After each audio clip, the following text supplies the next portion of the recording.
niile bụ na nke a bụ nke anyị na mere anyị ji wee na-akpọ ndị Igbo niile na-akpọkwa ụmụ Naijiria niile ka ị bịa sonyere onye ije ebe ọ bụla ị na-eje n'ala Igbo bịa ka ị soro onye ije motos onye ije anyị bụ ojemba daalụ.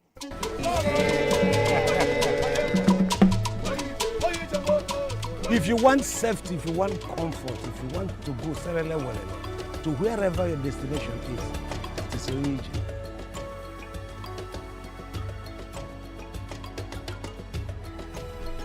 Onye ije moto. Kedu onye butere ta? Onye ije. Bokope, si abokope. Ndewo na Enugu ụtụtụ ọma ebe ọ bụla iso na-anọnyere anyị na South East na mpaghara South East nọ n'Enugu ịnọ n'Ebonyi ịnọ n'Aba ịnọ n'Ụmụahịa ịnọ n'Owerri ebe ọ bụla ịnọ onye ije motos abatago n'Enugu ehenụ maka n'ọkwụ na-ana enwere ọkwa oche solumu ka efu na anyị abịago na Holy Ghost Bus Terminal 2 n'Enugu State na 042 Coal City ebe ife niile na-eme ebe onye ije motos na-esi wee na-ewere ọwala anyị abịago nekwa anyị akwa ịfụrụ ụgbọala anyị dị sarasara ụgbọala anyị dị samsam ọ ga-eme ekishọ na ijeluru ebe ị na-eje n'udo ịnata n'udo maka na ụgbọala dị ndụ dị paramount ka ị wee nwee safety ka ị nwee security ifugi ya onye ije motos na-ọfa gị security na-ọfa gị safety na-ọfa gị comfort and luxury nya ịchọrọ ije holidays ka ị na-eje ịzụ afịa ịchọrọ ka ụmụ gị na school maọbụ ebe ọ bụla ị na-eje ịchọrọ ije jafe ụmụnne gị ma ị na-ana obodo ịmatara ihe ọbụla ị na-eme bịa ka ị soro onye ije motos wee jee njem gị anyị ga-eme ekishọ na ijelu na udo anyị ga-eme ekishọ na ebe ị na-eje na ijelulie na-arụ isi ike enwerokwa ihe ga-eme gị ifugi anyị mekikwe shọ na anyị tinyelu nwa security measures to make ndị Igbo ndewo ana m anabata gị nwa nkata politics na Voice of the East n'ụtụtụ tata bụ Monday 22nd n'ọnwa Septemba 2025 afọ m bụ Nneọma onye mụ na ya na-eso akpabanya bụ nkata kwa Monday ọbụla bụ Mayor of Nnewi Mayor ana m anabata gị ndewo Kekime. Ịdị nwayọ pi n'ụtụtụ a ka ife what inspired your outfit? Oh, you know, to million so just you live here, you watch more. So ịdị nwa ka ife na we cozy. Yeah, very cozy. Ndewo. Dalo ana m anabata gị when ayọ gị ki sonyela anyị n'akara subscribe ma ọ bụkwanụ follow ma share nke ọbụla ị ga-etinye nwa aka na ya wee engage na post na content anụ ị ga-enyela anyị aka iji gbasapụ ozi ndị Igbo gaa na mba niile wee nyelụkwa anyị aka nye anyị uche obi gị ya na atụmatụ gị nwalụkwa n'anya nkata anyị ga na-akpa n'ụtụtụ a gbaa mbọ ka isonyela anyị chọrọ itinye ọnụ na ogologo ihe agwa one na one ndị nọ na isi ọchịchị n'ala Nigeria agwa ha kpagolo n'izu ụka gara aga ọkachasị ka o si gbasata ana Igbo nke mbụ wee bụlụ kepukepu ọ na-abụ kepukepu ka ọ bụ n'ọnya bụ isi sekpụ ntị ebe federal gọọmenti ya na mmadụ President Bola Ahmed Tinubu na-asị na gọọmenti ya enyego ndị obodo Nigeria 330 billion naira that is ife a na-akpọ enyetụgụ nwa ego ka i wee jide arụ o wee sị na ife fanyelu obodo Nigeria bụ 330 billion naira cash transfer kafa kelu ndị Nigeria mụnwa wee nọdụ ebe nọ wee gụọ calculation wee lota na nke a ga-abụla ike ego nke anọ gọọmenti akwegoro anyị mkpa na fanyela anyị ma m receive alert na izu ụka gara aga Ngo ka mma jụ nke maka receive ha onwe ife mfọ o nwere ajụjụ a na-ajụ na-asị ọ bụrụ na ịma onye receive ego from these people onye ahụ pụta maka all these things bụ their own way of siphoning money after sị na ha release 50 billion naira to poor Nigerians how many poor Nigerians what is the mode of distribution of that money only ike ọ bụrụ na from federal government ego ahụ pụtakwolo mana onwe ebe ego ahụ jere afọ m na Twitter ebe a na-ekwu evidence choke ọ bụrụ na ofu onye bịa wepụta received 50,000 naira. Send see nego ede na narration or among me federal government blah blah blah. When I check, guess you only send the legal. Onye send From him to himself. So ewu kan mole ejere ba jede so ewu kan jere ba jede ewu wa ewu bia afa ewu I chef go me fa afa man afa dey na Twitter if na handle yeah if we sender the same name dey na Twitter omo kwa iko bu na egwu ko na egwu ima na ogo fa omo dey njakiri a na amaba no na yeah but onye supporter APC if na the worst thing I win in Nigeria are political sycophants. Now, anything government in me, whether good or bad, they're always there to defend. Whether good or bad, they're always there to defend. Okay, what kind of how heartless can you be to defend to come and to bring out a screenshot like that? Saying he received Lego, meanwhile he did not receive. That person might even be part of the poor people that this money is meant for. But you did not receive it. If you now fabricate if it to make it seem like you received Lego as per the government now, lol. That is a very, very gutter behavior. Mana kai buli okwu a. Obolo na obodo adi alu olu. Government adi eme fefa kwesili ime.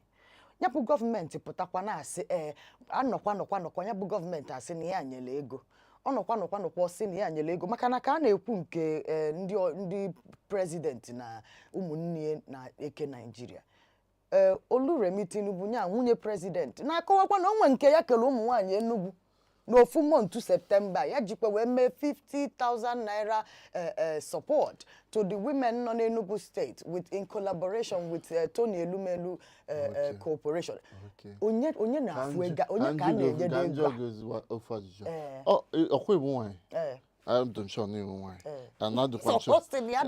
Maka ịma na enwelu. Agba na enwe cause they are busy these days. Now, okay. I don't sure ni Enugu. Ni no Enugu. Adom n'Enugu. No, ke 50,000 nke. Ama meba na eki mu nwa cho ka etinye ku. How you would go your own 50,000? At least it show obele percent. Mmemme ya emenwu mi fe de ya.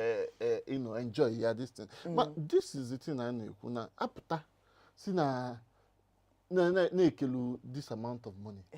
O nwere ike o federal government release that money. But that money does not we have one person. Ngwa ka ikpo onye ọbụla na ajụjụ etu akịta amaala m na ibu onye isi ọ dị possible na izie ndị gị na fa na-alụ ọlụ ozi onye a ijere ozi ya gị nwa na onwe gị naba ụla maka chalụkwa o maka na enwekwa ike n'eziokwu federal government fa zipụla ego mana ọ bụrụ na ọmụnwa nọ n'isi na-eme ife makwalụ na ngụgwa bụ onye nọ n'isi na-eme ife iwepụta atụmatụ si ngwa ndị a mụ na fa na-eme ife na-enu ife aka unu mee ya ọ na-egologologolo ihe ha akpọ ndị izili ozi fa hafa ife a nsizi unu mee maka na maybe ndị obodo enwezi ọnụ fa ji ajụ biko nkwa unu kwela maka ọ dị ka enwere onye anyị ga-ajụ sifa nkwa ekwelu ka ife melie ka ife mee na-emezube ya bụ nkwa mana ndị zuru ozi si na anyị na-ewepụta ife dị etu a ka emee ka o luo ndị obodo aka fa na-ajụkwa ka ife mee na fa dị ajụ. That is the issue with leadership in this country. Most times all just apụtakwu nobody follows up, and that is a very big issue.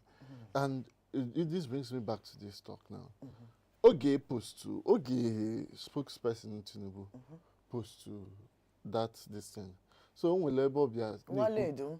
Waledu defend yourself. Olusegun, D Olusegun. Okay. So up there, they screenshots even the mad na Facebook fabricated. And do you know the worst thing? Fabricated. Ndibo.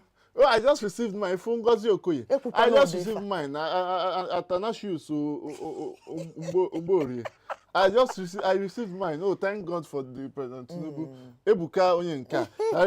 Okay, so that kekwo na Tinubu like ndị Igbo ko kekwo na ndị Igbo the ungrateful. Ka just to push your agenda against ndị Igbo. So if I be it rubs me off the wrong way. It is terrible. Very terrible. Makana I always say this, I've been saying this for years. If we wake up this morning, or we 500,000 Nigerians is worth 50K in account for this morning. No, there is no how. Ndewo na Enugu ụtụtụ ọma ebe ọbụla iso na-anọnyere anyị na South East na mpaghara South East nọ n'Enugu ịnọ n'Ebonyi ịnọ n'Aba ịnọ n'Ụmụahịa ịnọ n'Owerri ebe ọbụla ịnọ onye ije motos abatago n'Enugu ehenụ maka na ọkwụ na enwere ọkwa oche solumu ka efu na anyị abịago na Holy Ghost Bus Terminal 2 n'Enugu State na 042 Coal City ebe ife niile na-eme ebe onye ije motos na-esi wee na-ewere ọwala anyị abịago nekwa anyị akwa ịfụrụ ụgbọala anyị dị sarasara ụgbọala anyị dị samsam ọ ga-eme ekishona bụ ife a na-ekwu ego a na-eke unu nye Nigeria that's Nigerian state ụla for 50K na akaụntụ fa n'ụtụtụ a nsị gị ife a na-akpọ economic improvement ị ga-enweta na this country in the next 24 hours will blow your mind maka na any Nigerian inyelu extra 50,000 now Nye mu extra 50,000 if I'm not my ball. I will be a baller. Give me. Okwa wike kuye. Give me. Nye because see. Mana nego du quote kiti ifele memo. Nwa jayi ifele nego du na odi ife a na-ejide politicians anya ebe a na-ekwu. Give me. Carry it, run with it. Ogene bụ kendi bụ ndị a. Kedu ndị bụ ndị anyị na fa na-emekọ ife biko.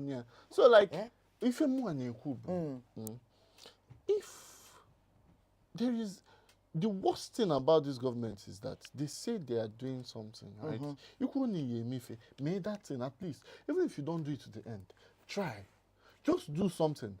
Do you understand? Not that you will come and say you did, then your own people are busy defend. You're not trying to fabricate lies to prove that you did something. Why do they have to lie against the people? Because this is outright. It's gaslighting. I'm telling you, it doesn't make sense. I don't know why they take us for fools. Because if you look at this, in a fanya,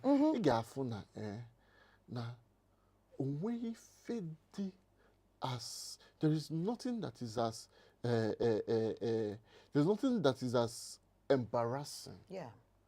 As embarrassing as this particular thing that this government do. There is nothing as embarrassing as it. Like, and that screenshot were like about 5-6 people who I see your evidence choke. Kelu the madness,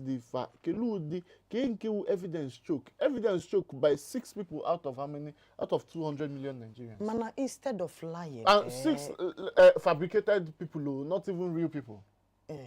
Fabricated people, not real people. Oh, not real people. Okay, at least Sonia with her.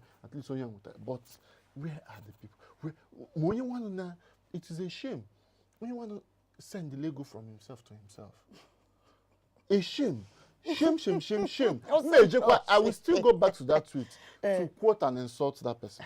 Makana, only deserve whatever insult comes his way. Because you cannot be defending stupidity. You cannot be defending this kind of rubbish. What kind of society have we found ourselves in?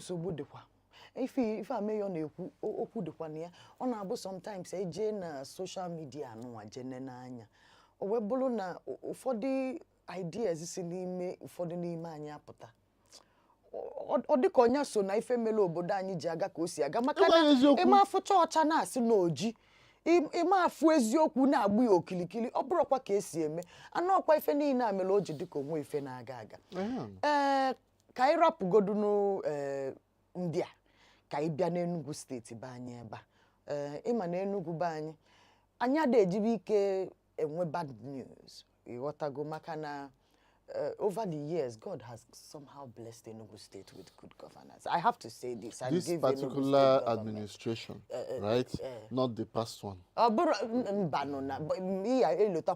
The past before the Enugu na dey enwebe one good one, one bad one.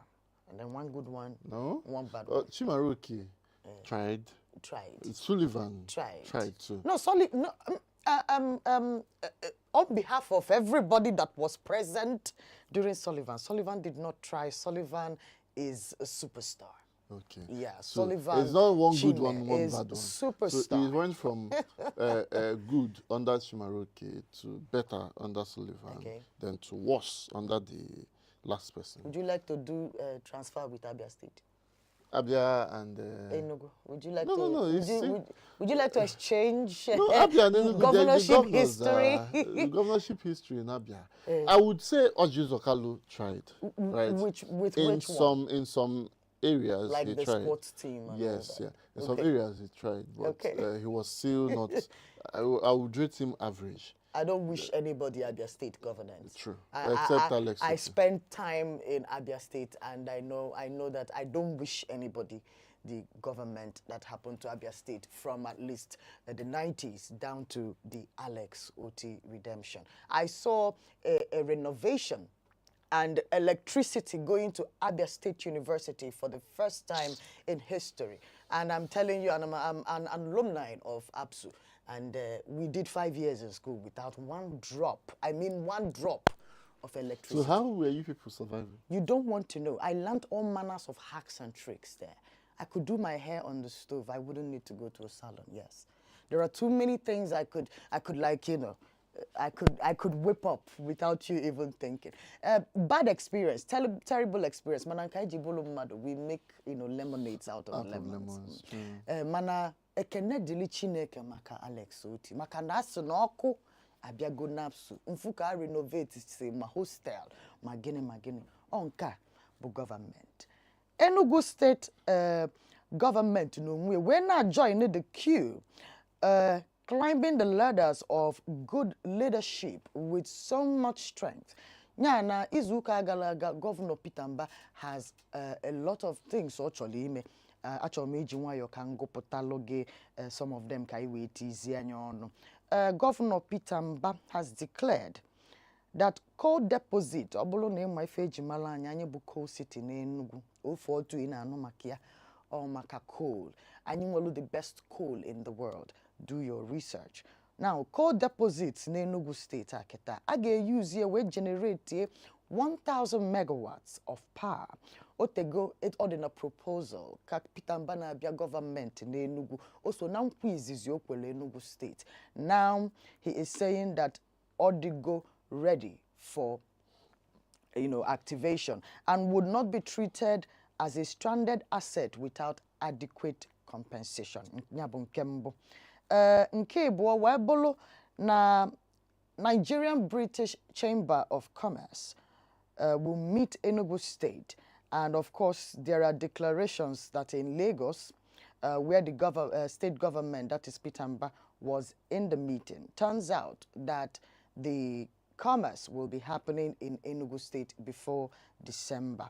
Enugu State is represented, and the federal Enugu State government is saying that we cannot treat the coal, because if I go in transaction with the coal depositions in Enugu, Enugu State government in a pussy coal yeke kolokwano sena ageji we meputoko and other things.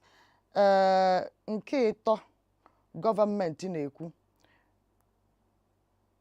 webolo na contribution ihe ga-ewete na economy ga-ewete almost 20,000 participants for international events. Ageji ICC wee na-eme inanya Enugu State government na site the NBC conference gara aga emelo n'ọnwa August na Enugu State wee na-amatụ wee na-akpọkọba other international organizations and national organizations ka fa bịa n'Enugu bịa na-eme business. Kedu ife ilo maka atụmatụ niile? Enugu State is on the rise. Enyo ga anyị sign ka ije laafia. Anyị pụta ya anyị ekwu okwu. Okay.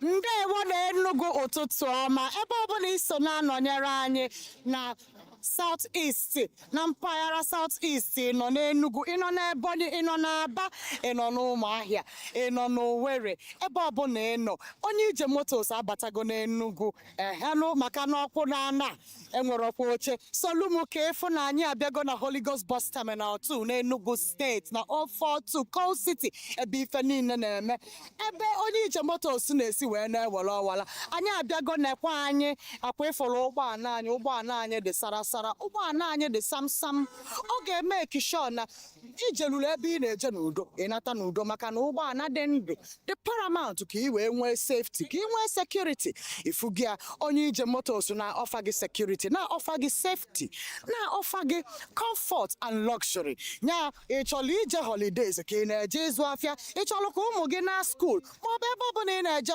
ịchọrọ ije jafe ụmụnne gị ma ị na-ana obodo ịmatara ihe ọbụla ị na-eme bịa ka ị soro onye ije motos wee jee njem gị anyị ga-eme ekishọn ijelu na udo anyị ga-eme ekishọn na ebe ị na-eje na ijelulie na-arụ isi ike enwerokwa ihe ga-eme gị ifu gị anyị mekikwe shọ na anyị tinyelu nwa security measures to make sure na ụgbọala anyị buluru gị ebe ị na-eje mekie shọ na ịdị safe nke a bụ nke ndị Igbo nke a bụ nke ejirimara ndị Igbo ndị ọkwọ ụgbọala anyị that is our drivers inene anya fa na-ejike na njike ndị Igbo wite akwa ọcha ha na-eyi n'okpu mmemme njirimara ndị Igbo ịnekwa n'anya efu na ụgbọala anyị na-achakekwe na njirimara ndị Igbo ịnanya anyị ji nsibidi wee desịa ụmụ ife ọ bụrụ na ị na-aghọta asụsụ Igbo ị ga-aghọta na ife anyị minil bụ na nke a bụ nke anyị ya mere anyị ji wee na-akpọ ndị Igbo niile na-akpọkwa ụmụ Naijiria niile ka ị bịa sonyere onye ije ebe ọ bụla ị na-eje n'ala Igbo bịa ka ị soro onye ije motos onye ije anyị bụ ojemba daalụ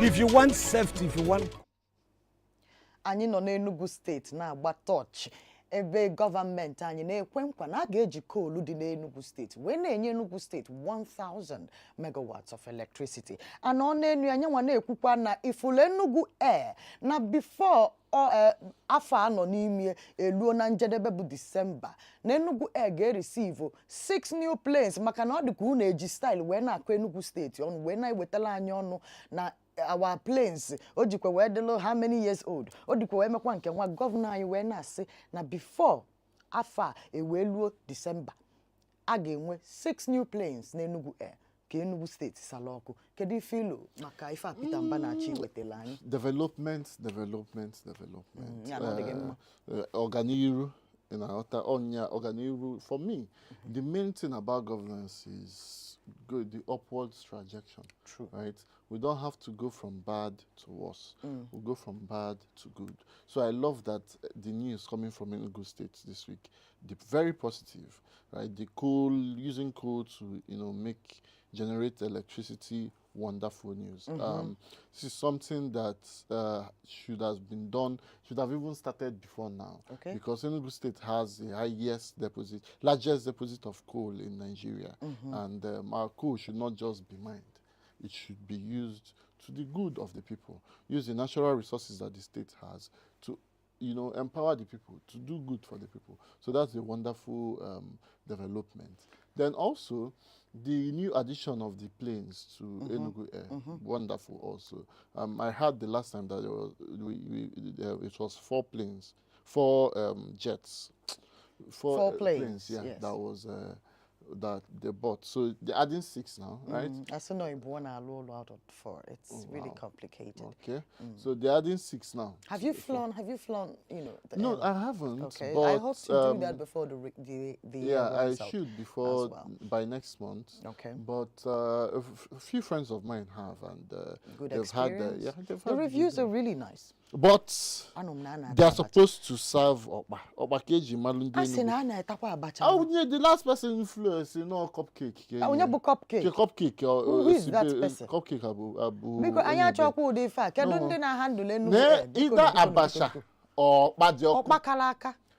That is what Enugu State Enukwa is osi known na for. cupcake. Biko, I am on the. Ewepụ nọ ife na ka a na-eme enye mmadụ nwa jai nkwọcha nọ n'elu mmadụ wee na-aka mana nsogbu adịrọ mana nke cupcake ka mba sie review ya si tinye abacha wee tinye ụmụ ihe a tinye ụkwa tinye ụmụ kliki mmadụ ya Ife eji na-eli mara anyị, ife awụ nke. ị ghọtara ebe m si abịa ka anyị gbapụ ya ọsọ maka na oge dị nwa nkenke saida o nwere nke federal gọọmenti Naijiria o nwere ife a na-akpọ pass the mic Mike ifa pasịla anyị n'izu ụka gara aga ọ tọrọ anyị ọchị maka na anyị tetela ụla federal government wee sị anyị na enwelu new tax law that will begin from the very first day of January. Anyị amarọ ma ọ the first day mana faso na January and ife niile bido na January bụ the very first. Ịghọtago fa wee na-akọwala anyị na anyị ga na-akwụzi from 15% up to 25% tax ma onye kwelụnụ ma onye na-ekwero ma ndị na-alụ ọrụ ma ndị na-adị alụ ọrụ ma onye na-eje skuulu ma onye na-azụ afịa ma onye na-akwụ n'ụzọ ifat anyị aghọtara ife na-eme ebreki gidego down onwedo onye na-aghọta oyibo kalele ebe niile Mathematics anadị intellectualism intellectual teknọlọji ewepụtago ife niile eji agbakọ ife a na-agbakọ agbakọ ka anyị wee ghọta ife federal gọọmenti na-akọ hey anyways ka nye go onai mata that's onai fulu onai ghọtanwulu maka na ya bụ ife hai mayor nke mbụ bụ na o nwere ene ka isi wee fall between the danya nke bụ the lowest o nwere ene ka ife lulu 800,000 Nigerian naira si wee lute nwuo na akaụntụ go throughout the year. Ama m ịghọtala ebe nsi abịa onwe ka isi gugide ife na-elute na akaụntụ gị wee na-elu up to 800,000 Nigerian government na-akọwata na ihe enye ya 15% of that money o wee dịlụkwa gaba according to other earnings ọ bụrụ na from 800 a na ị na-enukwa ife dịka 1 point from to 800 they exempt. Then from 800 emero ni exempt n'izizi ọ ka itibelu mkpu ka emelu 800 exempt wee sị anyị na ọ bụ na ndị 800 esoro maka na itibelu mkpu wee jụbafa onye kpatalụ 800,000 naira ị na-eye enali ya 57,000 maka na ife anyị gbakọtali na ya bụ 15% ka ife nwa anyị wee gbakọsi anya wee jụba onye kpatalụ 800,000 enali ya 57 n'ime ama mma ịghọta ala chọ o nwere ife na nọtụ na-achọ ịpụ anyị n'isi kamgbe ya bụ ife mere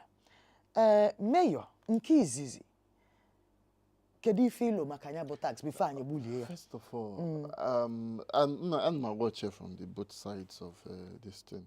Nigerians. both sides bụ onye government But from and the the government people and the people. Okay. Number one, Nigerians now put too much tax. It may have transfer 1,000 naira or 2,000 naira from bank. I nag VAT. Nag this thing at the end of the month. And the other day, bank, bank. But no. Every day, I will put 50 naira na account. I will put 50, I will put 25. mba central bank gbara anyị nkịtị Every day, and then me, I will put 100, will put 250, will put at the end of the month, I will put if one and will put all those money. Now, I'm all those money in Niger.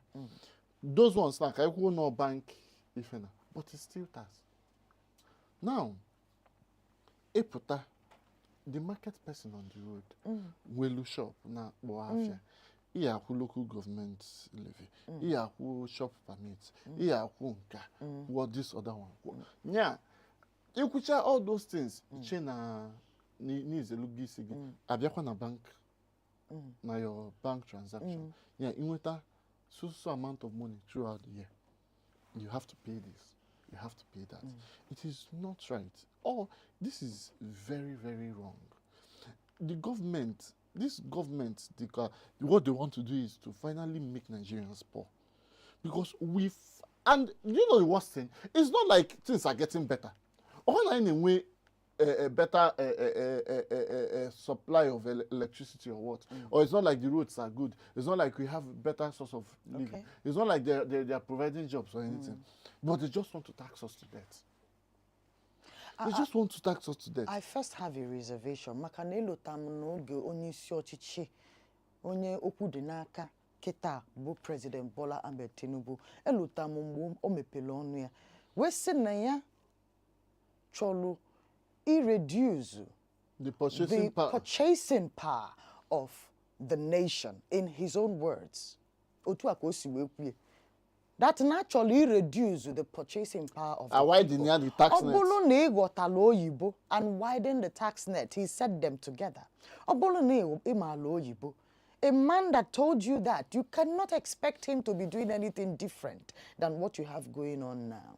Let me tell you, Imanijilu, your network provider, you cannot even access data to open and pay, except you pay every single dime. Igolu pure water na Nigeria na equal tax. Igolu biscuit equal tax. There is nothing free in this country. Ndị na-eme POS kita na akwụ tax. Ndị na-epush baro na Anambra na akwụ mmili tax. akwụ n'ụzọ. That is the hawker in Nigeria pays tax. Maka na abịa sị na some of you, no, so ndị olu oyibo na akwụ tax na Nigeria. Na some of you bụ non-taxers. Ọbụrụkwa eziokwu. This system is meant for you to pay for everything. That is how this place functions. The moment fuel only 1 naira, every other thing will increase because you have to pay for it. There has nothing that has been free. Mambani nefa sinafa na akwụla anyị subsidy. Oburu eziokwu, anyị nọkwa na akwụ ụgwọ ya. Na ebe nsogbu dị bụ anyị kwụsị ụgwọ niile. The standard of everything anyị nwere dị low. You don't protect our interests as consumers in this country. Anyị ada afụ ife unu ji tax anyị eme. So ife anyị na-afụ bụ ebe unu na unveil unu unveil moto unu go. Unu unveil personal achievements. So tax unu chọrọ ka ịkwụọ that is running to almost 35% depending on people's earnings. Kedu ife Nigerian government chọrọ iji tax? It's not ohana security. Ohana security improve. There is nothing, no positives. Every day, these people wake up trying to impoverish Nigerians. There is no not to go better than this country since this government is better. There is nothing. Why do Mayor, what do you think this tax? Do you think Nigerians can sustain paying if you na ya tax na ina bata enough money tax? Do we have any option? You have to pay. If not, you face the. Man, I got afford we. Makanu na akuwa bekwa 70,000 naira minimum wage. Ka ikwakwa onwe anyị eziokwu. Federal government, una kubago 70,000 naira minimum wage. State government, una kubago 70,000 naira minimum wage. Mmadu ejekwene munye ọkụ na bi ebe ọ na-achụ oke. Maka nọ nke a bụ nke ka njọ. Ọ dịkwa ka Nigeria, anyị na-achọ igbupụ imi anyị in spite of our nose. Ndị na-achị ọchịchị federal government Nigeria, ndị si na ọdịmma Nigeria dịfa n'aka. Ma ndị nọ n'ilo biko unu bịa tinye ọnụ maka na ife gbasalụ tax a bụkwa nke nwere ike itinye anyị n'ife ndị agbaọfụ na-akpọ speed. Mayor, onwe ife ịchọrọ ịgwa ndị be anyị ka ikwuo ka anyị kwado na. Nwere ikwu ana m akwado ijekwu tax. Ị na-akwado ijekwu tax. Ana m akwado n'otu m esi mee next. Ya na ịkwadogo onwe gị na ihe akwado onwe gị na. Ọkwa ife dị na na-ekwu adapt on. Onwere ife ya ayọgide ka ndị a wepụ. Ka ifunu ka ndị. Most people amabughị ife yi. Most people don't know this.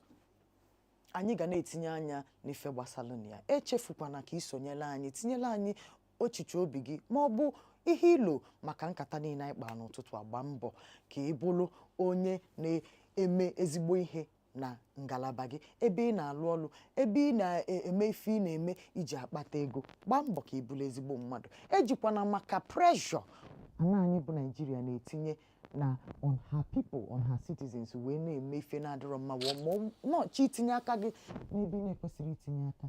biko Ejikwana maka ajọ obi wee jee mee ife ị na-ekwesịrị ime gbaa mbọ ka ị were ịfụnanya tinye n'obi gị ka Chineke na anyị niile ebere. Ise. Ya gazie. Ndewo na Enugu ụtụtụ ọma ebe ọ bụla iso na-anọnyere anyị na South East na mpaghara South East nọ n'Enugu ịnọ n'Ebonyi ịnọ n'Aba ịnọ n'Ụmụahịa ịnọ n'Owerri ebe ọbụla ịnọ onye ije motos abatago n'Enugu ehenụ maka n'ọkwụ na enwere ọkwa oche solumu ka ịfụ na anyị abịago na Holy Ghost Bus Terminal 2 n'Enugu steeti na 042 Coal City ebe ife niile na-eme ebe onye ije motos na-esi wee na-ewere ọwala anyị abịago nekwa anyị akwa ịfụrụ ụgbọala anyị dị sarasara ụgbọala anyị dị samsam ọ ga-eme ekishọ na ijeluru ebe ị na-eje n'udo ịnata n'udo maka na ụgbọala dị ndụ dị paramount ka ị wee